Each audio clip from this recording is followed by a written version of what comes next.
Hello ladies and gentlemen, this is Blue Maxima. I'm here checking out The Last Federation because, frankly, screw it, I want to. I've been wanting to pick this game back up for a while. I played it for a long while, a fair bit ago. And then I just kind of put it down while I moved on to other things, and then I picked it back up. But before we go any further, looking at this galaxy map doesn't make me think of this game's soundtrack, which is a decent enough soundtrack. There's nothing particularly wrong with it. But it makes me think of something else.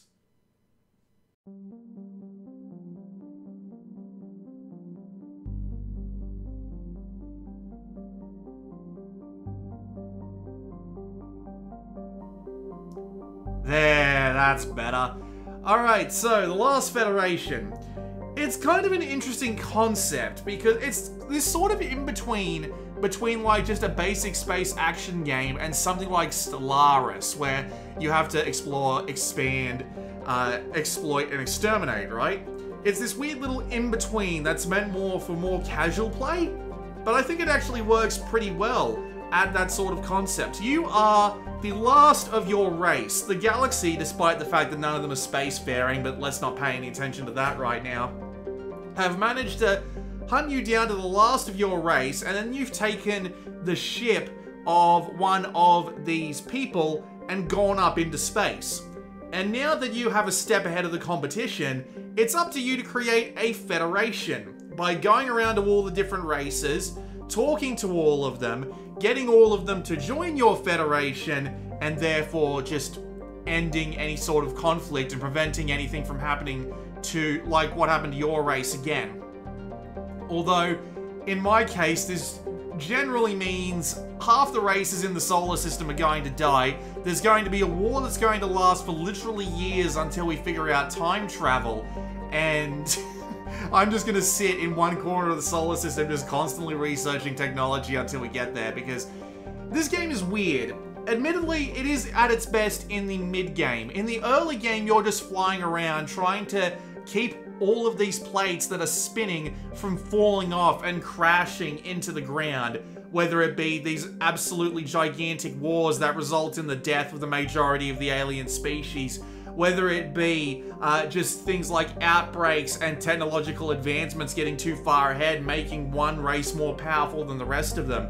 And this can get to the point where, like, you do have to make a federation, right? But there are all sorts of hidden conditions that can go off that can cause other races to make their own federations or their own alliances, which means that they won't join your federation and turn into a problem. Like, for example, some people making a utopia by getting a certain part of their planet up to a certain level. Like in this game here in particular, one planet got up to something like 500 medical, so all of their people were incredibly well taken care of, and it caused them to join their own Utopia alliance, which resulted in them not wanting to join my federation. And then you've got other races. If they manage to take over other planets, they will go and, if you've got like two races that control 2 planets each, they'll form an alliance amongst themselves. And there are all sorts of these little conditions that you need to prevent from happening, but there's so much going on in the galaxy at any one time. There's people and their different relations, there's different politicking going on behind the scenes. Every single one of these races is different, whether it be how you do diplomacy with them, how you attack them, what they start with. And the game is procedurally generated. All the races are like solid constructs, they don't change, but what planet they're on and how effective they are on that planet do change, to the point where a race that was absolutely dominant in the previous game can be completely like benign and get wiped out in the first 30 solar months in the second game. And that's what makes the idea of replaying this game interesting, because it changes up enough of the base parts to make it so that the game plays out completely differently every time, and therefore you get a different story out of it every time. Like, as I said, the one race that refused to join our alliance was basically the Klingons of The Last Federation. They rely entirely on their leaders having having just power over everybody else, and you need to deal with them. You need to like kill all of their people. You need to you need to maintain some level of respect with them, but you also need to be beating the crap out of them for them to respect you, and that can make it pretty tough to actually get into good relations with them. They managed to take over 3 planets and get up the military equivalent of like 10 times the amount of dudes everyone else in the galaxy did. So I spent a fair amount of my game time flying around the galaxy, repelling their attacks, and trying to get all of my dudes that were in my federation technologically advanced enough in order to actually take them on. And I didn't do it fast enough, and I lost 2 completely different alien species because of it.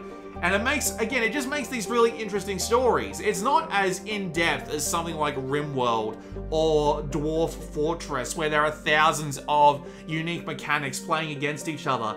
But this game just uses a small amount of numbers and a small amount of ways to play with them to tell a lot of different stories. And you can do a lot of different actions in order to actually change up the way this works. Now, the game is very numbers driven. You can very clearly see the math playing out in front of you. But where the interest in the game comes is the fact that you can't really like appreciate the entirety of the math over your first few games. They are going to be doing there's going to be a lot going on behind the scenes that you can't see for your first few plays. And figuring out how all this math works with each other is where the majority of the interest in the game lies. And it keeps things interesting all throughout the experience, at least it did for me, because you never quite knew exactly where things were going when you drop into just this new galaxy with these different races that are familiar, but they're all in different locations doing different things and having different relations with each other.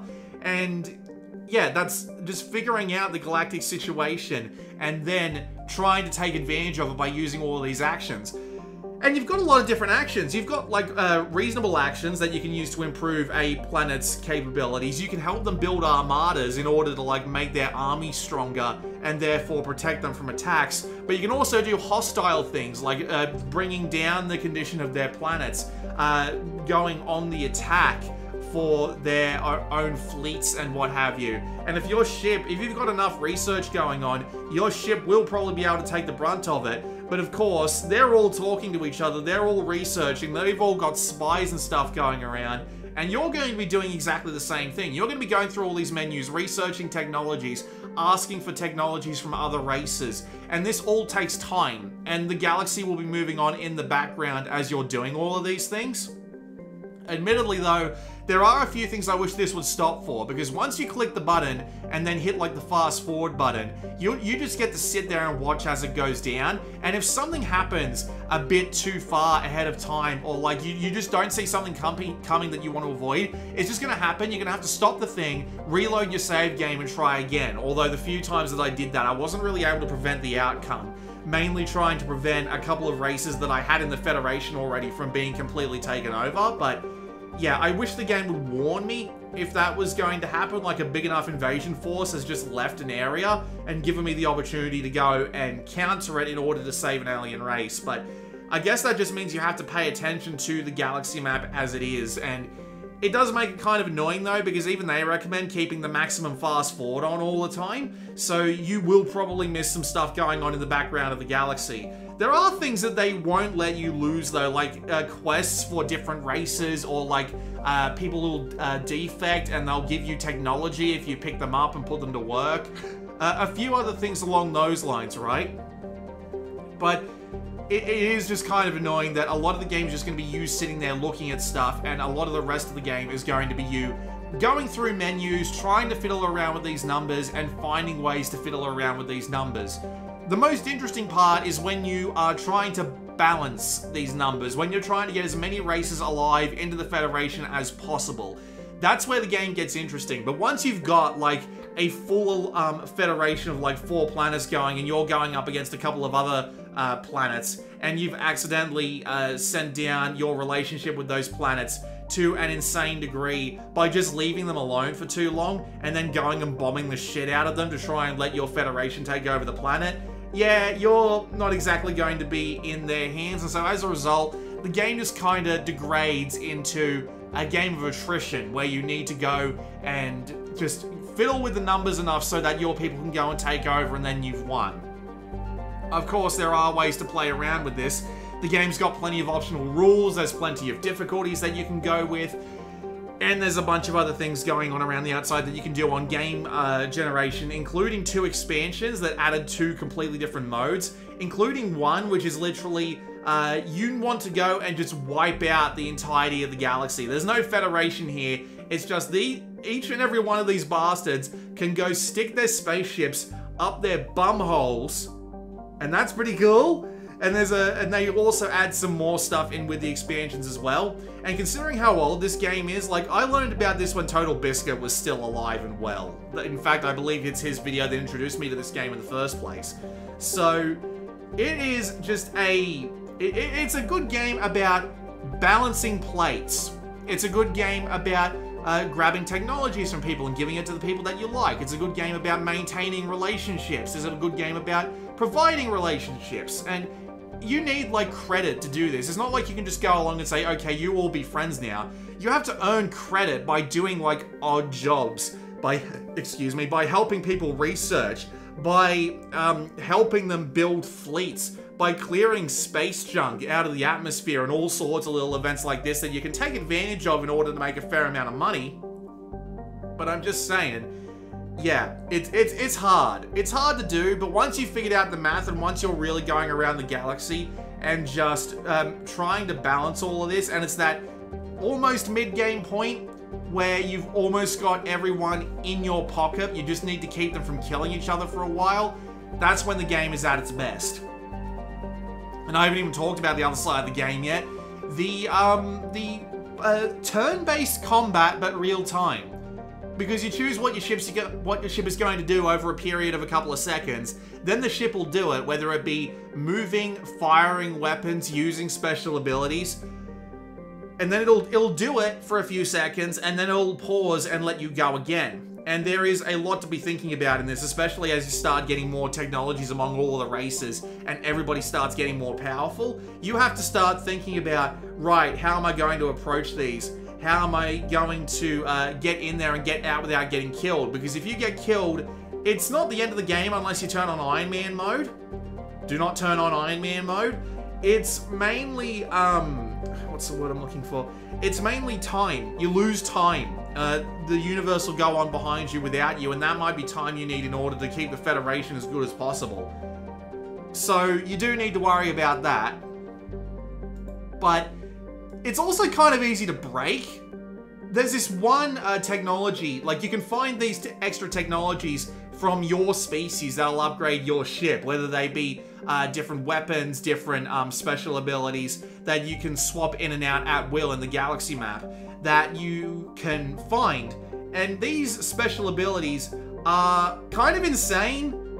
Like, there's this one in particular which I absolutely just abused to no end. It was this ability that keeps every single thing from dealing damage for 10 turns. Everything on the field, your guys and their guys. With that said, it doesn't stop you from actually docking with spaceports, which is one of the major objectives you got. It's usually either dock with spaceports or blow up something in particular, whether it be everything in the area, whether it be blowing up stations or just docking with them. And when you can turn on the ability that says no one takes damage for 10 turns, and you can dock in 5, that kind of makes things interesting, I gotta say. Especially when you've got, like, the one guy, I can't remember the name, it's like the Arcaxians or something, although I think I've got that confused with a VR game that I can't get out of my bloody head. But there's this one, there's this one race that's constantly building, like, platforms that'll let it increase the speed it builds units, increase the speed it researches technology, and increases the output of its military. And I was just able to wander in, take over the entire thing without so much as firing a shot and then buggering off. It's very, very easy to kind of exploit, but it's also worth noting that you can turn up the difficulties in the pre-game. So I was playing on normal difficulty for this run, and that was enough to like get me through eventually, even though I lost half of the races along the way. But you can turn it up to a ridiculous level where they'll just be running circles around you constantly, both in the combat and in the diplomatic side of things, where they'll just be shooting at each other behind your back, and you're trying to make this federation without them all dying, and it's like, ugh. And admittedly, the main reason you'll want to be like trying to get everybody alive at the end of the game is because there's achievements, and there are a lot of achievements, although the majority of them are very specific. Like, just to give you some examples, win a game with only the Cutians, those are the people who build the other platforms, the Burles, and the Thoraxians. Those are the 3 most aggressive races in the entire galaxy. And then you've got the other side, which is the Skylaxians, the Andors, and the Peltians, who are all very diplomatic, but not very good at combat. The Andors are usually the first to die. So, yeah, it's kind of rough to get some of these achievements done. But you've got plenty of extra things that can happen. You can blow up bloody planets, which is ridiculous. And there's just, yeah. There is just a lot of, like, optional victory conditions. And, of course, the expansions add a lot. Like, I admit that I haven't actually played the expansion content yet. With that said, let me go and just tell you what they... I already told you about Betrayed Hope, which is basically, yeah, conquer the solar system with armadas of your own. So basically you get access to your own units, and you can go around and destroy everybody. And then there's invasion mode, apparently. I must have missed that. Obscura invaders have already wiped out one race and now threaten all the others. Can you rally a counterattack? That changes up things a bit. And it just gives you a bunch of stuff off to the side. More music, more quests, new achievements, new abilities, and some new ships to play with. And that's the Betrayal DLC. And then there's the Lost Technologies, which gives you race-specific technologies. And it also gives you... techs now have side effects. There's a tech race game mode. Win all the signs before any of the main races do. That's an interesting concept. And there's just some more stuff that it adds on top. So the expansions are absolutely worth having, not only for their just like extra modes on top that keep things interesting, but they also add just a little bit of extra content. And I'm actually kind of disappointed that Arson Games never actually took this concept further, because they're the people who made AI War. And if you've never played AI War, the only games that have less expansions than more expansions than AI War is bloody, Paradox Games. Or like bloody CK3, Hearts of Iron 4, Stellaris, which I do need to get around to playing at some point. They make tons of these expansions, and they all have a ridiculous amount of content on them. So seeing that they only ever made 2 expansions for The Last Federation just depresses me, if I'm being perfectly honest. I really wish they'd get around to making a Last Federation 2, but it looks like they're in the middle of making AI War 2 at this point. So my overall opinions on The Last Federation is that it is a really good game, but I will admit that it has like flaws that may just not so much tick people off, but convince them to drop the game, because admittedly a lot of the gameplay is spinning plates, going around and just fiddling with numbers on alien planets and what have you, trying to get them all to like each other just through a series of menu interactions, and doing odd jobs for money and using that money to try and just get everybody to work together. But the way that all this math plays out makes it a relatively interesting universe. It creates stories. It gives you just a different situation to go through every time you boot up the game. And the turn-based gameplay is fun. You can do things like pull out different weaponry, use different silly tactics. I also forgot to mention that it actually has like energy balancing a la Star Wars X-Wing and TIE Fighter, where you put energy to like your weapons, your shields, and your engines, and you can never have like full on more than one at a time. So it makes you think it through. It makes you think about what you need to do on every turn, while it is also kind of easy to break if you're in the right situation, like I was. And admittedly, it can turn into a bit of a slog towards the end game, where the stage is set and you're basically just running through the numbers, but at the same time, turn up the tactical difficulty, and I'm pretty sure that that sort of thing will never happen. So, you know, we'll see if I ever get the guts to put the difficulty up that high. And the 2 expansions added not only new game modes, but just give some more stuff on the underside as well, in order to just keep things being, more interesting.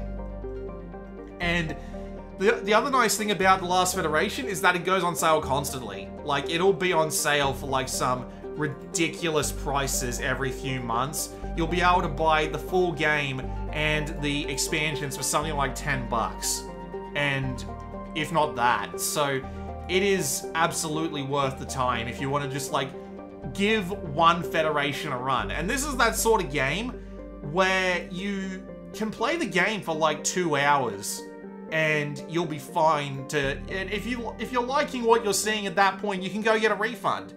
Well, let me try that again. If you're not liking what you're seeing at that point, it's easy enough to go get a refund. But if you're liking what you're seeing, you can keep going. You can you can just check out all the ways the different races influence each other. You can try and hold them all back, or deal with an invasion, or try and wipe them all out yourself. And the turn-based combat is fun too. The presentation is pretty good as well. I mean, the solar system map is admittedly kind of barren, but all of the backgrounds for the different planets and the different races and all that are very well done. The audio and the music is very well done as well. The one thing that I kind of hate, honestly, is the voice. The lady that comes up from time to time and tells you about, like, these infections that are breaking out on planets constantly, and how certain things are happening that are almost completely irrelevant to you, might drive you mad after a while. So, yeah, kind of a pain on that one, and I'm not entirely sure if there's a way to turn it off, but I admit I didn't look very far in. There is also the fact that the tutorial game is very slow in actually opening up your options, so while you're learning the game, you basically have no chance of success, because of course, if everyone gets together in their own alliance and decides to hunt you down and destroy you, well, they will. They'll just kill you flat, and you'll be dead. That's just how it works, but, you know, you gotta have one game to learn, and then you go to the custom game and you set up the give me everything at the very beginning sort of start, and you'll be fine. With that said, this has been Blue Maxima. I'll see you all next time.